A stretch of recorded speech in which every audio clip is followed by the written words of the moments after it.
What's up, psychos, and welcome to day 20 of 30 days of book recs. We are sticking in the horror erotica genre. So today we're going to be talking about Darkness Beyond the Daisies by Cori Zahara. Look at that, another dark, thick, chunky boy. For those of you who are new here, I just want to do a disclaimer. This is not a dark romance. This is a horror erotica. There is romance in this. I would say there's quite a bit more romance in this than there was in 24690, which is what we talked about yesterday. That being said, this was a challenging read even for me. I find sometimes when you have longer, thicker horror eroticas like this, because it's just so much really grim, heavy content. And this one especially has very, very long chapters. It's a challenge, which is sometimes exactly what I'm in the mood for. And this is why it's very important to genre books correctly. As I said before, if I'm not in the mood to fully challenge myself and push myself to read horror after horror after horror, probably not gonna finish the book. Happily, I was hella in the mood to push myself and challenge myself with a book that I knew was going to be extremely dark, and this one pretty much delivered. The concept of this one is our main FMC. Hold on, gotta remember everybody's names all the time. What is your name, baby? Jolie. Our main FMC, Jolie, has been abducted from her father. I'm pretty sure they killed her father like right in front of her. We start the book and she's in this wooden crate being delivered to this secluded house in the country. So you as the reader are like, I pretty much know what's happening here. And when they open the crate, it's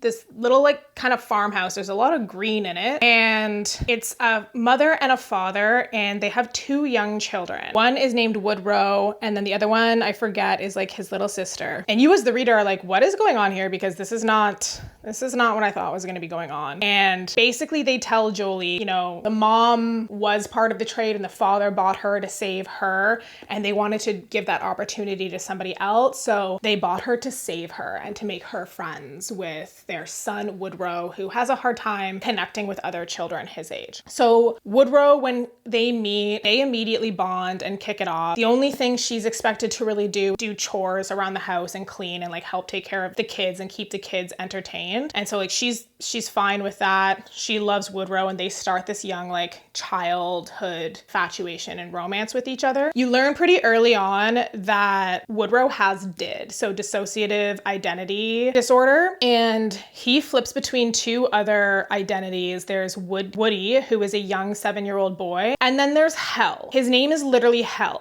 to give you an idea of who Hell is. And Hell has been created to basically protect Woodrow from who you quickly learn are obviously very abusive people. Like, I'm sorry, if you're purchasing a human being, you are not a good person. That's not a spoiler. You freaking know.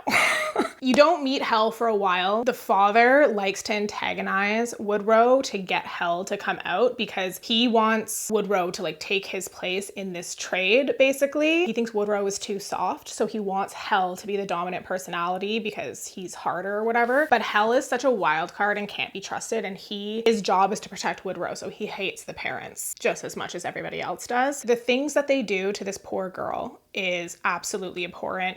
The things Hell does to this poor girl is unforgivable. And you get into it like right away. It's on a dual timeline. So you start in present day where Hell has gone to purchase Jolie, whoever had purchased her after the end of the first timeline. And then you flip back and forth from like present day where she's with Hell, and then the past where you learn all of this history back at the farmhouse, basically. And there is a massive twist in this that I usually can guess the twist, and I did not see this twist coming, and I did not expect to be absolutely just like sobbing and heartbroken. There were parts of this book where I was having a hard time pushing through, and there were times where I was like, this is almost too much for me, like I might need to put the book down indefinitely. But I'm so glad that I pushed through, because the ending permanently altered my brain chemistry now because of the ending. Like, I constantly think about this book all the time. I always think about Woodrow and Hell and Jolie and Woody, because that ending was just, it was another one of those endings where it's like, I never thought I would ever be able to forgive these characters, and then the author just set it up in such a way that you can't help but forgive them and think about them, and it's very, very, very well done. So anyways, again, if you're looking to challenge yourself and if you want to read a book that's gonna like seriously put you freaking through it and make you question your own sanity, The Darkness Beyond the Daisies by Cori Zahara